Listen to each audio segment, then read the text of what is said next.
Sallallahu alaihi wasallam, khairukum man tala umruhu wa hasuna amaluhu. Hadirin jamaah Jumat yang dimuliakan Allah Subhanahu wa taala. Marilah kita senantiasa memupuk hati kita dan lisan kita untuk membiasakan diri mengucap syukur kehadirat Allah Subhanahu wa taala.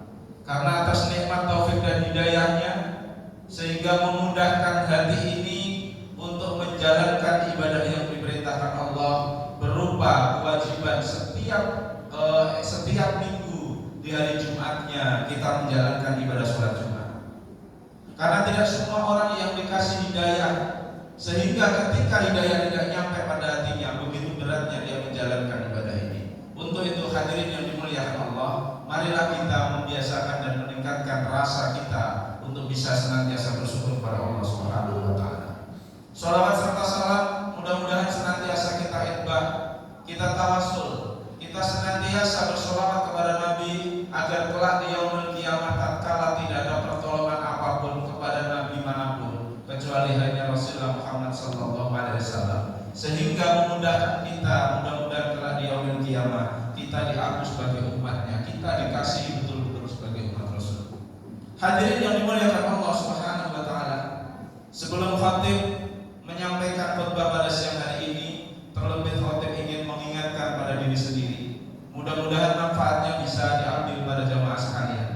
Marilah kita tingkatkan takwa kita kepada Allah Subhanahu wa taala, takwa yang sesungguhnya, takwa yang diliputi oleh semangat mahabbah kepada Allah Subhanahu wa taala. Karena sekalipun takwa kita apabila masih merasa di dalam hati kita rasa-rasanya hanya sekedar bagaimana menjalankan atas perintahnya Allah, maka sesungguhnya Allah senang tetapi tidak cinta. Apabila takwa kita hanya sekedar bagaimana kita melepaskan dari kewajibannya Allah dan melepaskan apa yang dimaksud dengan ancamannya Allah, maka sesungguhnya Allah tahu, Allah menuruti tetapi tidak menjatuhkan cintanya kepada kita. Untuk itu hadirin yang dimuliakan Allah Subhanahu wa taala, marilah kita senantiasa berusaha untuk meningkatkan, senantiasa menjalankan perintahnya Allah dengan meresapi bagian dari momentum bagaimana kita bisa mencintai Allah yang sesungguhnya. Karena tidak ada zat, tidak ada ilah, tidak ada Tuhan manapun kecuali hanya Sang Khalik yang menciptakan kita dan mengambil nyawa kita. Hadirin yang dimuliakan Allah Subhanahu wa taala, beberapa hari yang lalu khususnya kita semua umat manusia di muka bumi ini rasa-rasanya sedang ada di dalam momentum euforia, di mana euforia tersebut jatuh pada momentum tahun baru. Setiap tahun baru semua orang akan merasakan bagaimana menikmati bagian tahun baru tersebut. Akan tetapi hadirin yang dimuliakan Allah, selaku makhluknya Allah yang beriman, maka sesungguhnya kita butuh bermuhasabah. Bagi kita semua yang usia balik, maka sesungguhnya setiap pertambahan tahun, setiap berganti tahun, maka hakikatnya kita sedang mengurangi usia kita. Bagi anak balita, bagi anak kecil, ketika meningkat tahunnya memang mereka sedang bertambah umurnya dan bertambah kedewasaannya. Maka di dalam satu kitabnya Riyadhus Shalihin disebutkan apabila seorang anak yang kecil ketika dia menggantikan tahunnya, maka sesungguhnya dia sedang ditambah nikmat umurnya karena kekuatan ototnya bertambah, powernya bertambah. Begitu sebaliknya bagi kita yang usia mulai 4 tahun ke atas, maka sesungguhnya kita sedang dikurangi usia kita, sedang dikurangi nikmat kita oleh Allah Subhanahu wa taala. Untuk itu hadirin yang dimuliakan Allah, dengan beriktibar ini, dengan mengambil satu pelajaran tersebut, maka sesungguhnya kita butuh mengerti, bermuhasabah, meniti diri kita, bagaimana pentingnya untuk mengontrol diri kita. Kata sahabat Abu Bakar, kata sahabat Umar bin Khattab, beliau menjelaskan dalam satu perkataannya, hasibu anfusakum qabla an tuhasabu. Hisablah dirimu sebelum Allah menghisab kelak di yaumil qiyamah. Wa tuzinuha qabla an tuzanuha. Maka kau hitung-hitunglah, kau timbang-timbanglah sebelum Allah menimbang kelak di yaumil qiyamah tentang amalmu. Berdasarkan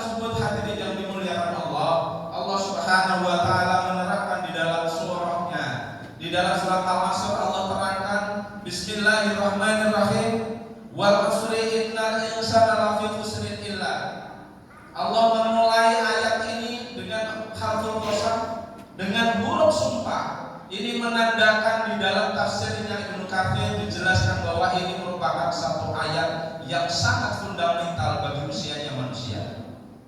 Karena kebanyakan setiap manusia sering melalaikan ini. Demi masa, innal insana lafi khusrin illah. Jadi harful taukidnya itu harful qasam ditambah dari taukid. Jadi ayat ini benar-benar monumentalnya ditegaskan sedemikian rupa oleh Allah Subhanahu wa taala. Demi masa sesungguhnya manusia dalam keadaan yang merugi. Innal insana lafi khusrin illah. Illal ladzina amanu, kecuali orang-orang yang beriman, wa amilus sholihat, dan orang-orang yang beramal soleh, orang-orang yang melakukan satu kebaikan, orang-orang yang melakukan tindakan yang disenangi oleh Allah, wa tawassaw bil haqq wa tawassaw bis sabr, dan senantiasa sering ngasih nasihat, bertukar pikiran, berdiskusi, seringkali mengingatkan tentang kesabaran, tentang kebenaran. Untuk itu hadirin yang dimuliakan Allah, dalam hadisnya Rasulullah Muhammad SAW pernah ditanya oleh seorang sahabat, ya Rasulullah, man khairukum minan nas? Hai Rasulullah, siapakah manusia itu yang paling baik? Qala Nabi, jawab Rasulullah, man tala umruhu wa hasuna amaluhu, yaitu orang yang umurnya panjang tetapi amalnya baik. Orang yang umurnya panjang tetapi amalnya baik. Begitu sebaliknya di dalam satu tafsir hadis ini, siapa orang yang paling jelek? Yaitu sebaliknya orang yang dikasih umurnya panjang tetapi jelek amalnya. Untuk itu hadirin yang dimuliakan Allah, dalam tafsirnya Ibnu Katsir dijelaskan tentang ayat tadi, surat Al-Asr ini sangat penting sekali. Dalam satu tafsir Imam Ibnu Katsir dijelaskan, lo tadabbarun nasa hadis surah lawasi'atsu, sesungguhnya andaikan manusia itu bisa mengkaji ini ayat, itu luar biasa, karena ayat inilah yang bisa mencukupkan untuk dirinya, untuk mengontrol diri, untuk tidak sembarangan, untuk ingat sama Allah, untuk takwa dan iman. Untuk itu hadirin yang dimuliakan Allah, ketika kita mengingat umur kita, maka hari ini mestinya kita menjadikan sebuah pertanyaan pada diri kita masing-masing. Karena secara psikologi manusia senantiasa dihantui oleh beberapa hal yang menakutkan di dalam hidupnya. Yang pertama, manusia seringkali diliputi oleh ketakutan-ketakutan akan kekurangannya, akan kemiskinannya. Dan yang kedua, manusia senantiasa diliputi oleh jiwa ketakutannya akan kesehatannya. Dan yang ketiga terakhir puncaknya, manusia sesungguhnya senantiasa diliputi oleh ketakutan akan dicabut nyawanya oleh Sang Kuasa. Untuk itu hadirin yang dimuliakan Allah, apabila kita menjelang pada posisi di mana mengingat tentang waktu kita yang paling penting inilah, maka sesungguhnya kehidupan kita hampir tidak bisa berarti kecuali bagaimana pentingnya membuat Allah jatuh hati. Untuk itu percuma kita ibadah semuanya, tetapi hati kita tidak sedang dalam posisi untuk membuat Allah jatuh hati. Karena makhluknya Allah yang diciptakan di dunia ini, sekalipun dia beriman, maka sesungguhnya dia digolongkan dalam beberapa golongan. Yang pertama, makhluknya Allah yang beriman, tetapi sifatnya dia materialistis. Ketika dia beribadah, dia iman kepada Allah, yakin, tasdiqum bil qalbi wa iqrarun bil lisani wa amalun bil arkan.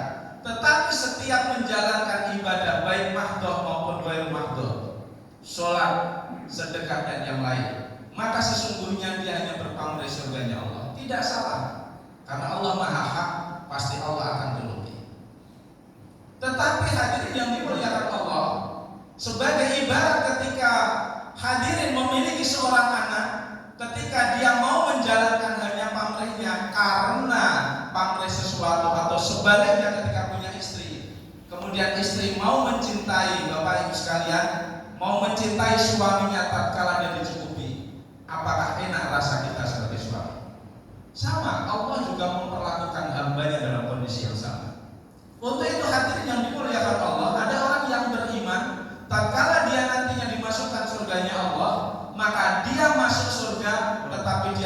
berjumpa sama Allah. Karena Allah disebutkan di dalam Al-Quran Allah hanya akan ketemu pada orang yang dicintai dan mencintainya. Ana uhibbu wa uhibbunahu. Aku akan ketemu dengan orang yang mencintaiku dan aku mencintainya. Nah, yang kedua, tipikal orang yang beriman beribadah hanya karena ketakutannya kepada siksanya Allah. Ketika dia diceritakan tentang bagaimana neraka, menggambarkan ketakutannya itu, maka dia senantiasa ibadah, tapi tidak nempel di hatinya tentang mahabbatnya. Maka orang seperti ini tidak salah, dia tergolong orang yang beriman, dia pun masuk surga, tetapi sama kategorinya dengan yang pertama tadi. Dan yang terakhir, hadirin yang dimuliakan Allah, makhluknya Allah, hambanya Allah, yang dia siap beribadah kepada Allah karena cintanya kepada Allah, dengan kolbunya, dengan hatinya. Nah, makhluk inilah yang kelak di yaumil kiamah, maka dia akan berjumpa dengan Allah dan dia akan diridhoi Allah dimanapun, dia akan enak bahagia sesungguhnya. Untuk itu hadirin yang dimuliakan Allah, apa bekal kecintaan ini? Ketika kita sudah tidak ada di alam dunia ini, maka sesungguhnya ketika ketakutan manusia untuk meninggalkan dunia ini karena takut tidak membawa bekal, itu adalah orang yang beriman. Tetapi kebanyakan orang, dalam satu penelitian psikologi menyebutkan, ketakutan manusia untuk meninggalkan dunia ini itu lantaran yang pertama masih menggantungkan kepada keduniaan. Bagi bapak sekalian jamaah yang dimuliakan Allah, yang dia memiliki materi yang banyak, jabatan yang bagus, dia takut mati saat ini karena takut meninggalkan harta bendanya. Kemudian yang kedua, ketika takut untuk meninggal ini, takut bagaimana keturunannya untuk tidak baik karena ketakutannya akan ketidakcukupannya ketika ditinggalkannya. Tapi sedikit sekali orang yang meninggalkan dunia ini lantaran dia yakin bekal akan ibadah dicintai sama Allah Subhanahu wa taala. Untuk itu dalam satu hadisnya Rasulullah Muhammad SAW berpesan, "Idza mata ibnu Adam in qata amalu illa min thalathin, shadaqatin jariyatin, aw waladin shalihin yad'u lahu, aw ilmin yuntafa'u bihi." Jadi apabila anak Adam sudah diambil nyawanya oleh Allah, maka sesungguhnya ditinggalkan semuanya, kecuali hanya 3 perkara. Yang pertama akan dibawa nantinya tatkala berada di alam kubur dan di alam barzah, hanya sedekah jariyah. Sedekah jariyah ini kenapa penting? Karena sedekah jariyah inilah yang nanti akan mengalir kepada sang empu, sekaligus dia akan mengalir generasi-generasi berikutnya walaupun sang empu yang beramal sudah tidak ada. Untuk itu hadirin yang dimuliakan Allah, bagaimana pentingnya sedekah yang dibutuhkan kepada sedekah jariyah ini dibutuhkan untuk diri kita, bukan orang lain. Maka sesungguhnya ketika kita bersedekah sebagai orang yang beriman, sesungguhnya kita tidak sedang memberi orang lain, tetapi kita sedang menikmatkan untuk diri kita sendiri. Untuk itu hadirin yang dimuliakan Allah, suatu hari khatib pada saat memberikan satu materi ketemu salah satu alumni yang pada saat itu menderita penyakit yang sangat ganas sekali, yaitu kanker stadium 4. Dan dia ini adalah istri seorang dokter spesialis bagian penyakit dalam. Dan anehnya stadium 4 ini sudah di-game, sudah di mana-mana, tetapi satu yang dikatakan oleh dokter, usianya hanya pendek. Lantas begitu ketemu sama khatib pada saat itu, khatib hanya membaca satu surah yang di dalamnya mengandung makna dari tafsir Imam Al-Marawi. Barang siapa yang pandai bersyukur, maka akan aku tambah nikmat. La in syakartum la azidannakum wa la in kafartum inna adzabi lasyadid.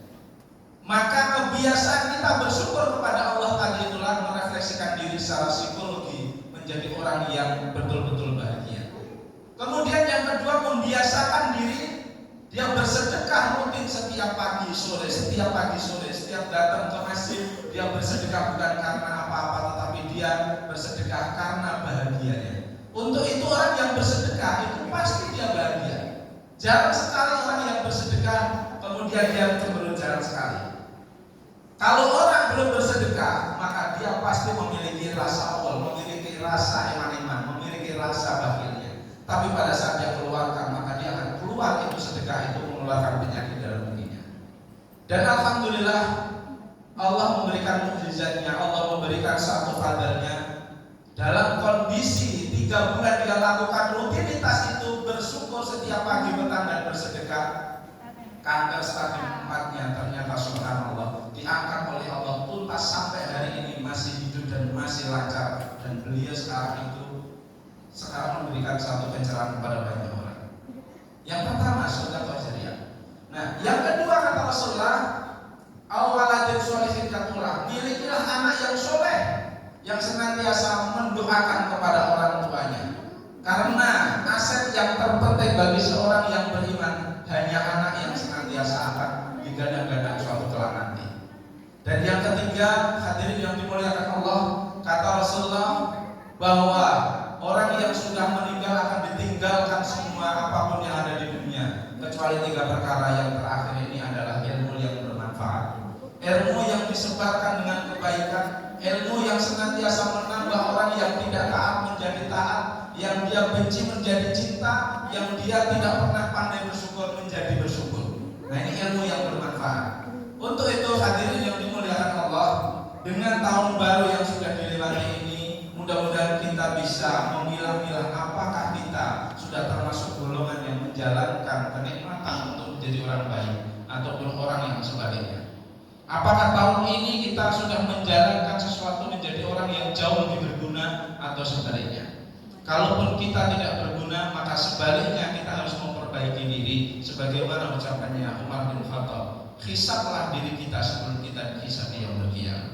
Mudah-mudahan hadirin yang dimuliakan Allah, kita senantiasa mendapatkan satu barokah dalam umur kita, senantiasa diberkahi dalam setiap langkah kita, dan dimudahkan hati kita untuk mengenal Allah Subhanahu wa taala. Barakallahu li wa lakum fil Qur'anil azim wa nafa'na wa iyyakum bima fihi minal ayati wa dzikril hakim. Amin.